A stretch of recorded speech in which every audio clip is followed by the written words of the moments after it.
Draft National Ordinance establishing the budget of the country of Sint Maarten for the fiscal year 2026. Inauguration.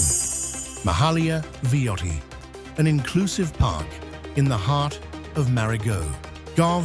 Inside a soft opening of the multi-purpose court at the Raoul Illage Sport Complex, Jisk Goslinger, Director of National Sports Institute. Rebased population estimates and vital statistics for January 1st, 2025.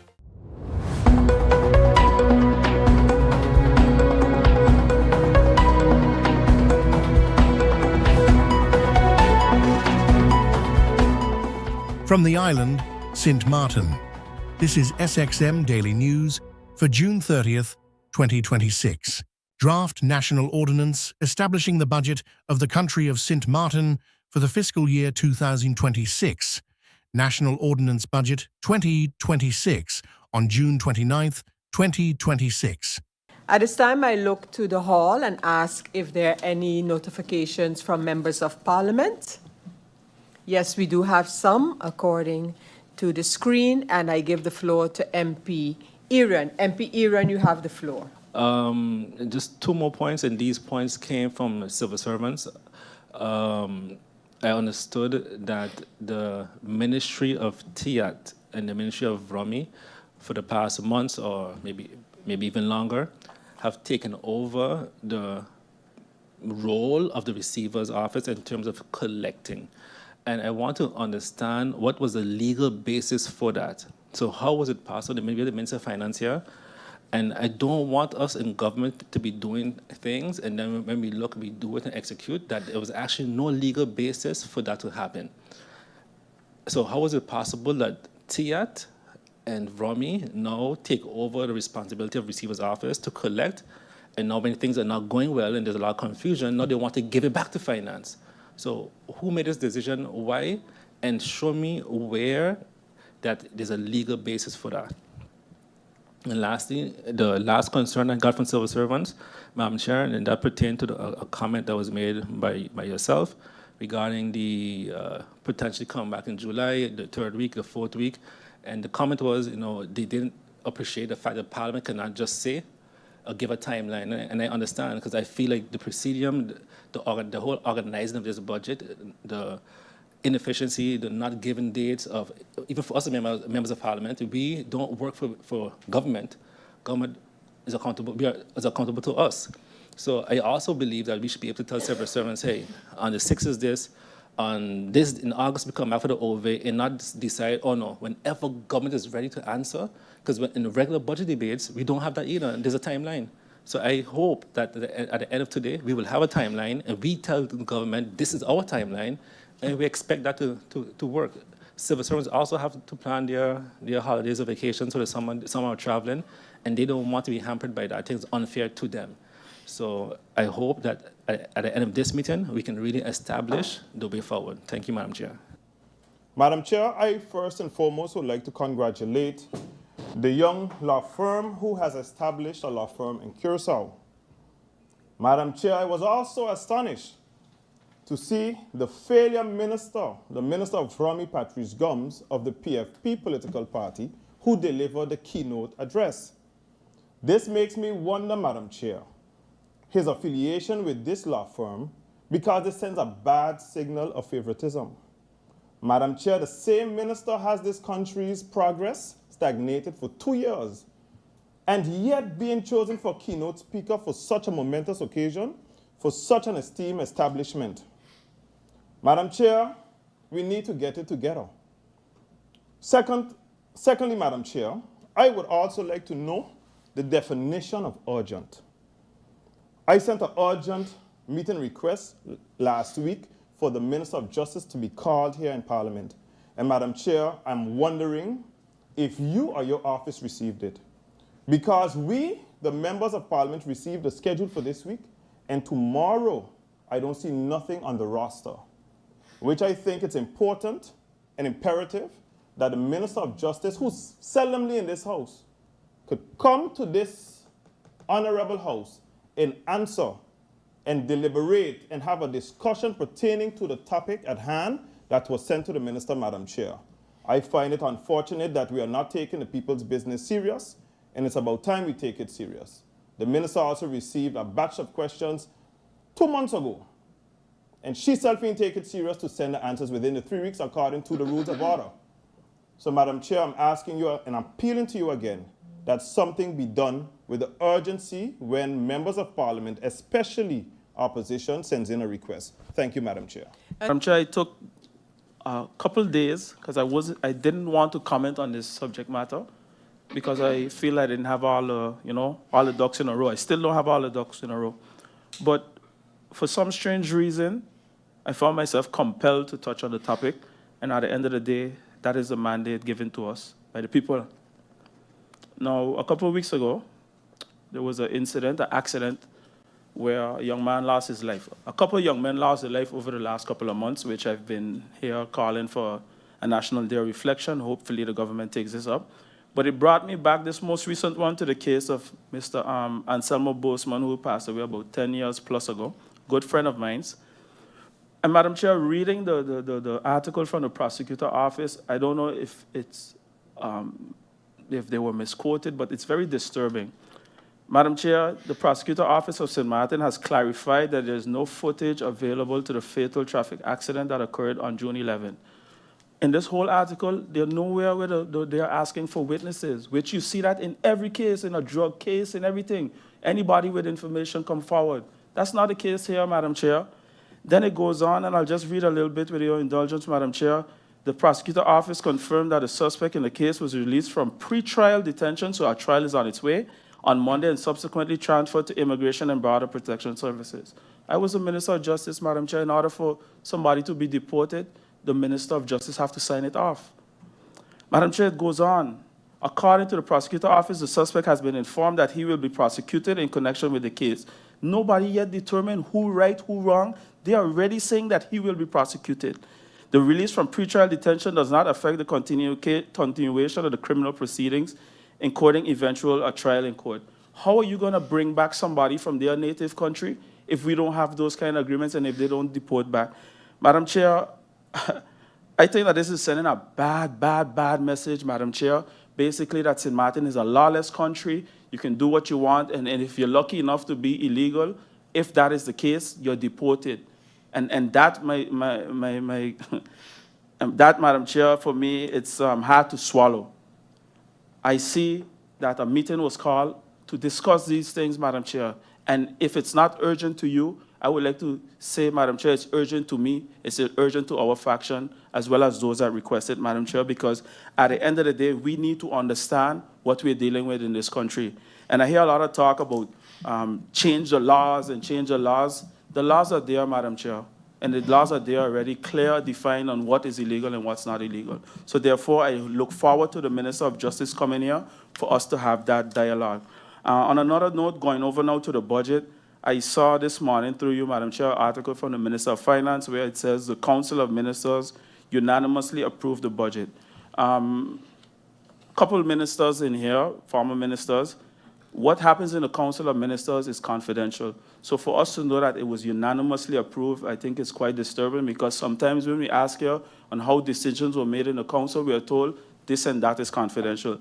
So my advice to you, through you, Madam Chair, to the Minister of Finance, please let's focus on Budget 2026 because it's kind of also confusing to the public what we are handling because I see the media waves be flooded with Budget 2027 conversations, which we are far from that discussion because we even get into the meat of this one as yet. Thank you very much for the opportunity, Madam Chair. The National Ordinance stipulates the budget for the country of St. Martin for the year 2026. This is the Storms National Ordinance Project 2025 as part of the 3-year 2025-2026 on the 11th of June this year. As I mentioned, this draft ordinance, which is the budget, was received on June 11th, and of course, all the relevant documentation is in the possession of all members of Parliament. This meeting on June 26th, the Friday gone, we had the Minister of Finance making a presentation in the Central Committee, and following that, the members of Parliament were able to pose questions on the presentation by the Minister of Finance and a draft budget for the fiscal year 2026. The intention is that the members of Parliament submit their questions on the draft budget in writing no later than July. The second that they do this to the Secretariat of Parliament so that we can draft the final report, which still has to be ratified in a Central Committee meeting of Parliament, for which we are anticipating to do this on July 6th.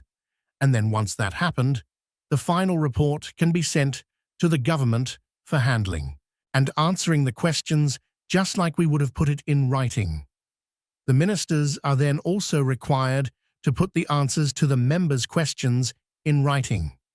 We have asked that their members try as much as possible to submit their questions as a faction, said the President of Parliament, Sarah Westcott Williams. I wanted to bring up, again, a reminder to my colleagues in terms of changing the way we work and working a little bit more efficient, because what happens all the times is we have the same questions that are posed in the Central Committee meeting, and then those questions are not answered in a sufficient enough manner, so the same questions come back in an OVA. So we have duplication of effort all the time, and so it's just not an efficient way of working. So I understand and acknowledge that we are changing it up a little bit, but it's also for us to open a dialogue amongst each other to come up with a better way of handling so we don't have a meeting that includes the same questions over and over and over again. So that's all the comment that I wanted to make about the procedure and changing the procedure and hoping that we could actually have a dialogue of how to better handle our budgets going forward. Thank you, Madam Chair. With regards to the approved report that will happen presumably on the 6th of July, will that include the responses from the government? Thank you, MP Duran. No, the meeting on the 26th is because the report, the meeting on July the 6th is because the report with the questions of Parliament need to be ratified, and the government needs to receive that report officially in writing and then provide their answers. And usually what is done, as you may recall, is that the document with the questions from the members of Parliament, the ministers then respond to those questions, and we receive at the end, before the public meeting, that complete report consisting of the questions and the answers provided by the government in writing. MP Duran, you want to follow up? You have a follow-up comment? Yes, Madam Chair, and that was my point exactly, because I thought that changing up the process, maybe this also would have been a change, because then it takes away the right for clarification, quote unquote, as we would usually call it, and then we'll have the same situation that MP De Weaver is talking about, where then we're asking the same question again, and it's being confusing for the public. So that is the reason. So I thought in the whole change that we were doing, we would have received some responses from government, and if there's clarification, we deal with that so that there's no duplication of efforts in the OVA. But I understand what is taking place, so it's a little less efficient like this, but let's see how that comes out. Madam Chair Lady, just to clarify for everyone here, when I was talking about the way that we approach things in the future, it was about whether or not we would publicize and have it live, the Central Committee meeting discussion, which for me should be of a technical nature most of the time. But what we have, and let me just be very specific, we literally have a Central Committee meeting that lasts the same amount of time as a public meeting in terms of being live on air. So that's the inefficiency of it, because you basically have the same answers being done, the same questions being posed, the same answers being done, and I don't know anybody who likes to do the same thing over and over, except, brushing your teeth in the morning. I mean, I don't understand why we would be doing the same things over and over again in two different types of meetings. So I know that it's a discussion that we have to have in a more formal manner. I wasn't necessarily talking about making it more efficient by doing these answers by the July 2nd and then the meeting on July 6th. That's not what I was saying exactly. I'm saying think about the works that civil servants have to do, that our own people here have to prepare, but they're answering the same things over and over again, and we get nowhere when it comes into the substance, a decent discussion of the budget. It's the same things over and over again. That's all I'm talking about. Thank you. That's clear, MP De Weaver. I see that MP La Cruz and MP Irian have requested a floor. I hope it's not on the same topic because I do not plan to have the same discussion that we had on Friday with respect to procedure. I think that we have sufficiently exhausted that discussion, and we will continue the way we started, offering every member, as we started on Friday, the opportunity in the meeting now to ask questions. At the end of the day, as I mentioned, we still need a written report of questions that then, once it's submitted to government, we'll receive the note from the government on the final report of the Parliament, which is the report coming out and ratified by the Central Committee of Parliament. So, members, if you have something constructive to add to this discussion, I'll allow you to do that. Otherwise, we'll continue with the meeting. I see MP La Cruz have the asking for the floor. MP La Cruz, you have the floor. Thank you, Madam Chair Lady. Madam Chair Lady, just for clarity then, so once the questions are sent, then we will receive the answers back in writing, but the ministers will not come and give those answers. They will only be in writing. Correct. So what is being said is that there won't be an opportunity based on those answers to ask clarifications on those answers to the questions that we are now sending in writing. That So that is right, basically, MP La Cruz. so basically, what MP De Weaver is saying is exactly that. Members of Parliament, again, MP La Madam Cruz, Chair just Lady, to one answer. second, 1 second, could I finish? You may. Because all I'm doing is I want to understand properly so I know how to move forward with my own questions. Because if I ask a question, it sends a question in writing, I get back an answer in writing, and it is not clear, then that means that we're going to go into the OVE, and in the OVE, the same question will be asked. Yes, And that is exact. members No, but- again, members and MP La Cruz. Thank you, Madam Chair Lady. You're welcome. And to your point, MP La Cruz, we talk about clarifications. Clarifications is something we use formally in the public meeting, the plenary meeting. We call it public, but this is public as well. So that's where you would have to seek clarification based on the report before you. So you have a report with all of your questions, all of the answers, and no, the minister will not come back to answer those, to read off the answers that she has or he has before them.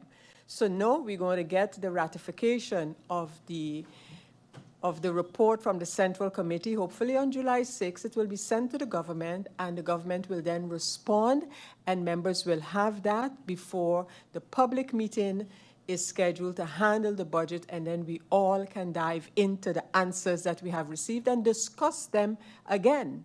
So it is not a point of clarification, because like that, then we could continue forever in a Central Committee without finalizing the report of the Central Committee. MP Irian, the same thing applies to you. You have something constructive to add to this discussion? Yes, Madam Chair. Just before I answer, who determines constructive or not? So I know I'm in line with your thoughts. Madam Chair, honestly, the Presidium honestly is becoming a joke to me, and I think even the rest of the people in St. Martin. We have you yourself on record saying, people in the CC, we don't really have official clarifications, but we have similar clarifications. Today, we hear, no, we don't have clarifications on record. Last week, you had members of the coalition saying, we want efficiency. Today, MP De Weaver states her position, but then the chair says the other MPs don't speak. Don't speak, but a member of the coalition could bring up a topic twice. So who gets to, how much dictators we have in Parliament? The Presidium acting as if they're the dictators of Parliament, right? And I think that we're looking like a joke. It's like a circus. In addition to that, Madam Chair, the track that the Presidium presented to the faction leaders decided in there that you guys created, how are we going to operate? The budget is the biggest legislation that we have. So I agree. If this is the position we're going to head with, then when GHI comes, when the health levy comes, I hope you operate the same way. Matter of fact, last week it was established that's how we're going to operate going forward when it comes to legislation. So I really hope that in 2 weeks, on August, September, I don't hear members of the coalition say, oh no, but let's have a discussion in CC. No, it should be the same way. The minister come, present, we send the questions to the minister, we get our answers, and only in the OVA we have discussions. Otherwise, he's just looking jokey. The Department of Youth conducted a training session for representatives of several youth-serving organizations across St. Martin. The training focused on equipping youth leaders with the skills and tools needed to facilitate meaningful youth dialogues within their organizations. The session was facilitated by Ms. Dwinette Eversley, a consultant specializing in youth development and youth work. Participants received guidance on how to engage young people in structured discussions and creative activities designed to encourage them to share their thoughts and perspectives. Youth between the ages of 4 and 12 who participate in various youth organizations will take part in these interactive dialogues under the guidance of their respective youth leaders or other facilitators. The sessions will be conducted between June and September 2026. The Youth Dialogues Initiative aims to gather the perspectives, experiences, opinions, and ideas of young people on St. Martin. The information collected will help inform the direction of youth policy and the development of programs that reflect the needs and aspirations of the island's youth. By providing young people with a platform to express their views, the Department of Youth is taking an important step toward ensuring that the voices of children are included in shaping a brighter future for St. Martin. The Department of Statistics, STAT, has published its latest population estimates for St. Martin. The figures are built from vital statistics, the counts of births, deaths, and registered arrivals and departures supplied by the Civil Registry Department. They give an up-to-date picture of how the population is changing. Following the 2022 population and housing census, the estimates have been brought into line with the total population counted in that census. Anchoring the series to this census figure, in keeping with international statistical practice, ensures the estimates rest on the most reliable measure of the population available and sharpens the trends they describe. As part of this update, the Civil Registry revised its vital statistics for earlier years, so the population estimates for those years have been revised as well. On 1 January 2025, St. Martin's population is estimated at 42,449, about 0.4% higher than a year earlier. Of this growth, roughly 48% came from net migration, that is, more people moving in than moving out, and 52% from natural increase, that is, more births than deaths. These movements reflect the continued change within our community. STAT remains dedicated to providing dependable and timely demographic information that supports sound, evidence-based decisions. Estimates such as these help government, businesses, and the public understand how the population is developing and plan for the island's future.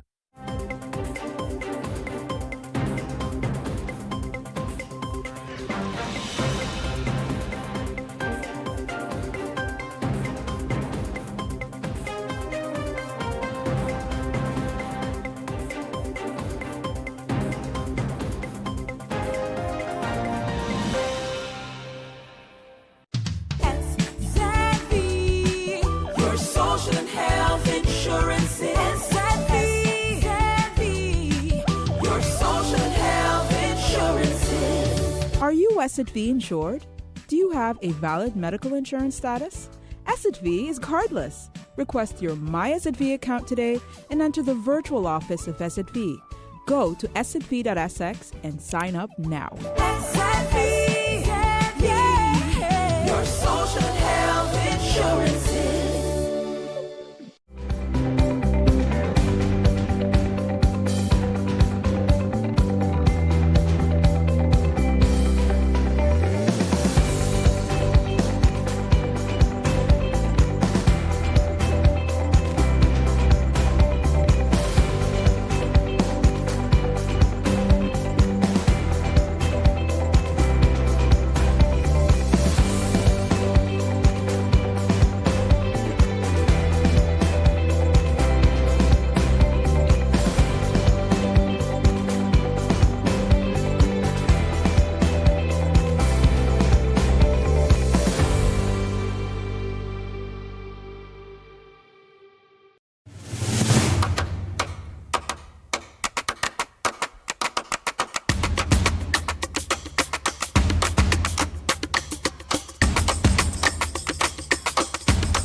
have more of the 4th annual Mango Fest was held on Sunday, June 28th, at the Ebenezer Estate Playground.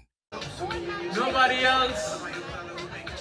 If you want to win a case of mangoes, you gotta stand up. Are you guys lined up in front of me? Don't stand up around me. In front. So, form a line next to each other. Not in front of me, next to each other. Next. Okay, you can try. All right, so we are going with this.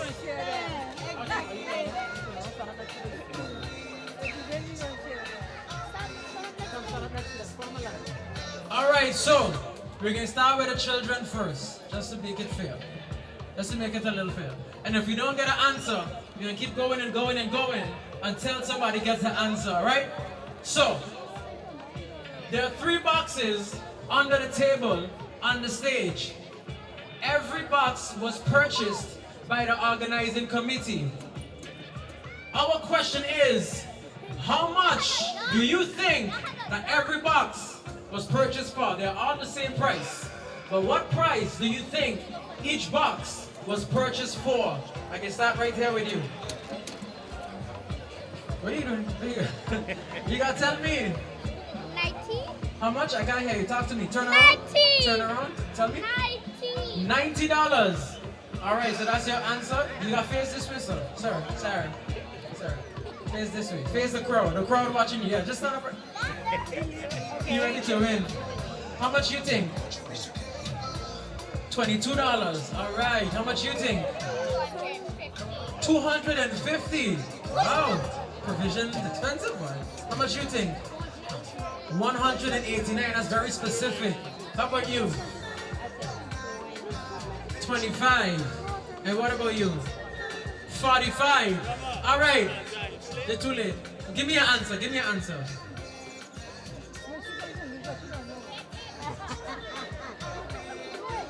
Each box. 150. Each box 150. All right, so ladies and gentlemen, I have to let you know that the correct answer was said by one of the contestants. One of the contestants gave the correct answer on the first try, hit the nail on the head. And fortunately for me, that lady is my mother. $45 per box. She said $45. She is the recipient of a case of mangoes, courtesy. Oh, she's a mango lady, mango queen. Courtesy of the Ebenezer Mango Festival organizing committee. So Mr. Lake, the young lady in the black shirt, is the recipient. I did not pick sides. I let everybody finish before they say I cheat. All right, so she wanted fair and square. $45 per box. I can bring it to the car for her, don't worry. I can bring it to the car. All right, DJ Easy Rick, turn it back up. Let's go.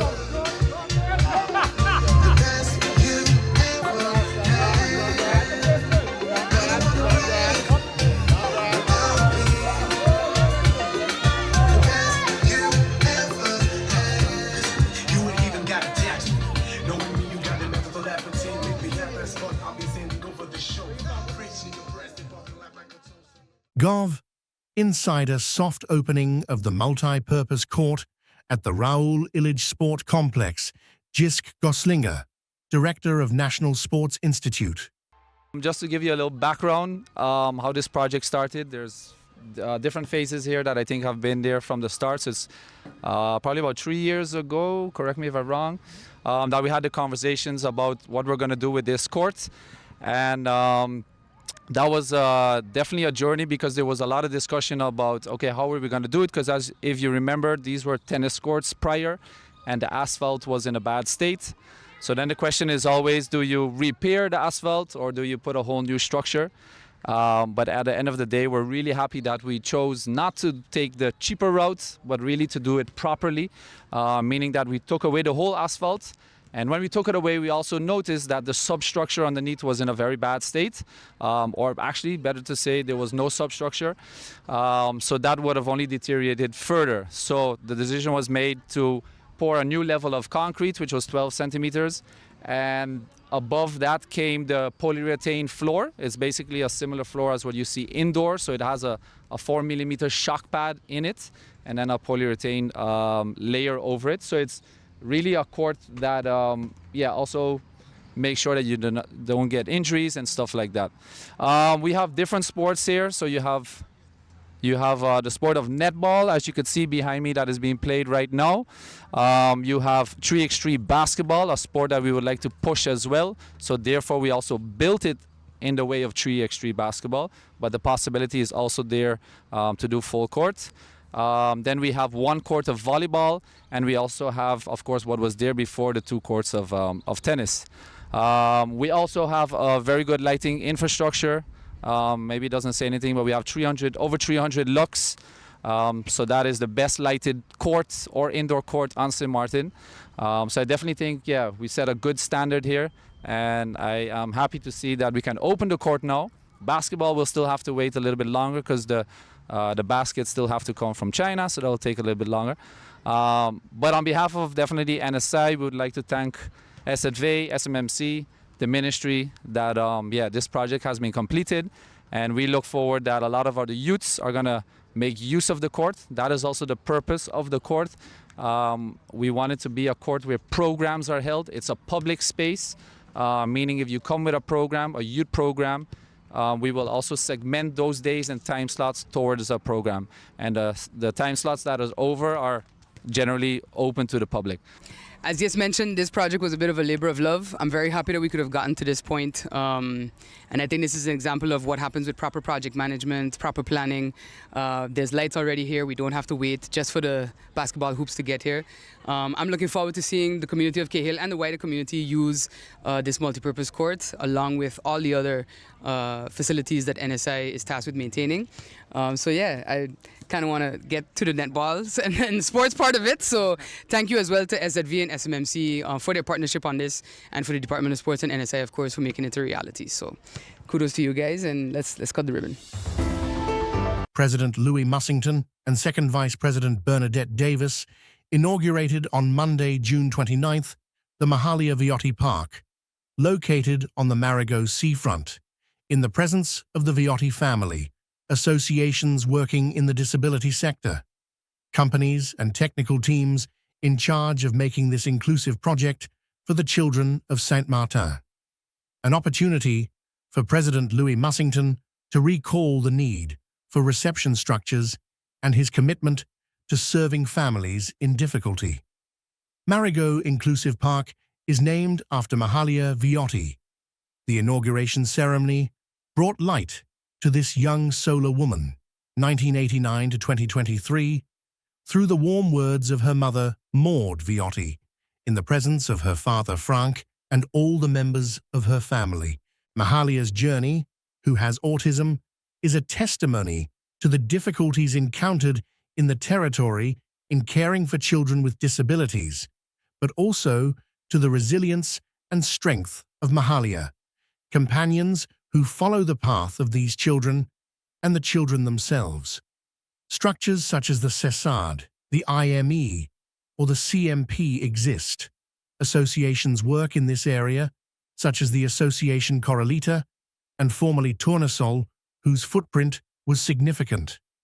Open to all children, this playground meets a long wait of families. His primary vocation is to welcome children with disabilities. It was designed in compliance with existing standards and with suitable materials.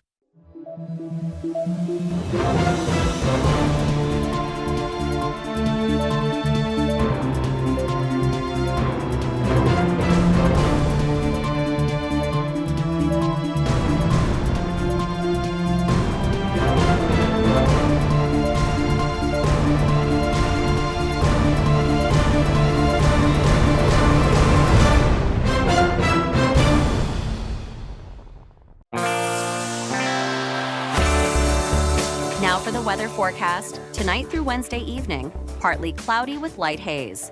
Isolated showers are likely. Surface winds, tonight through Wednesday evening, easterly to east-southeasterly with a gentle to moderate breeze at 8 to 14, Maichuame, state of the sea. Slight waves, swells 2 to 4 feet. Outlook through Thursday evening, fair to partly cloudy with isolated showers possible. And now your 3-day forecast.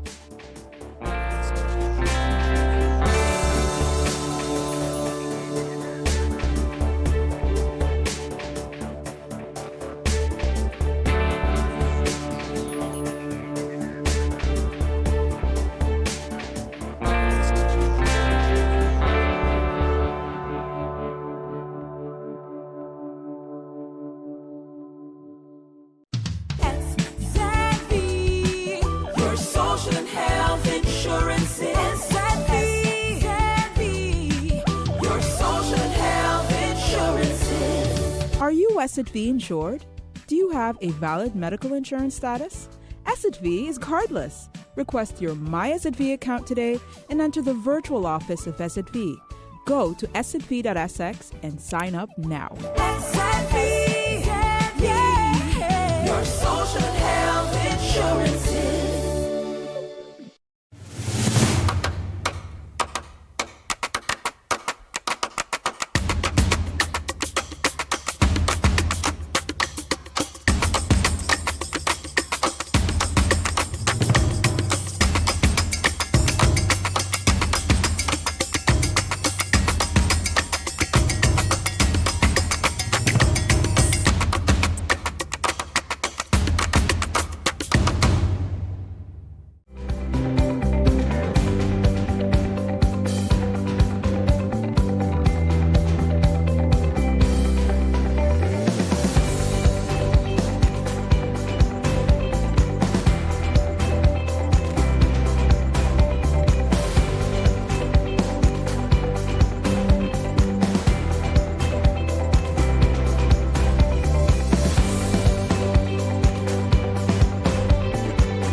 In the port of La Guaira, one of the hardest-hit cities, the BBC saw people using crowbars, mallets and pickaxes to try to dig out loved ones and neighbors.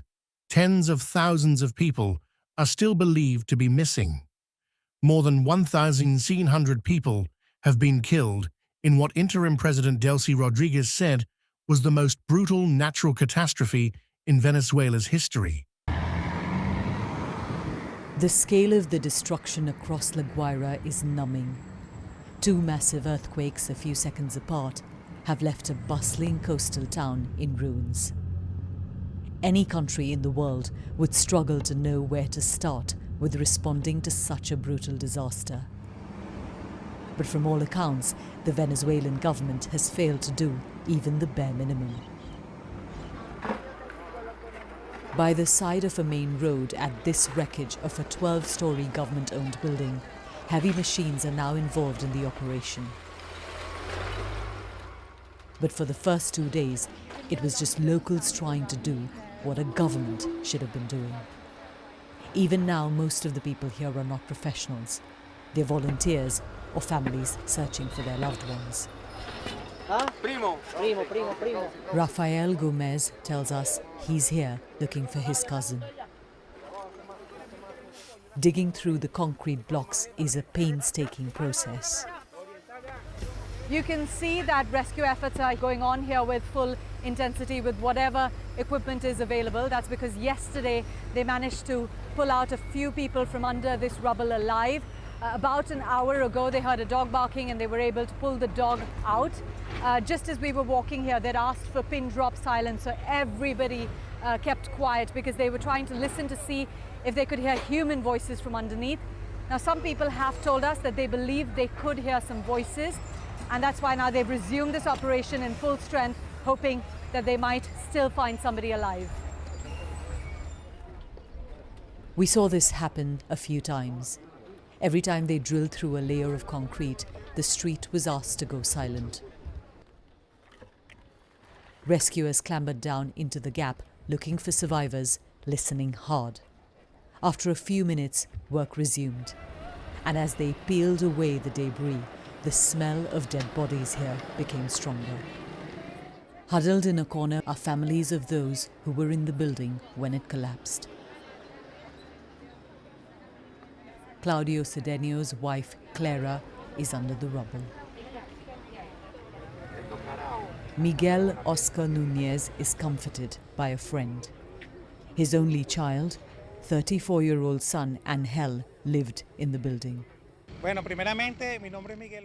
I am here because my son is under the rubble. Like my son, there are hundreds of others trapped here. We need more support from authorities because what's being done just isn't enough. It's possible that the earthquake hasn't killed my son, but negligence will. of not getting help in time. Further north, the devastation looms ominously. This is our SXM Daily Newscast. Thank you for joining us.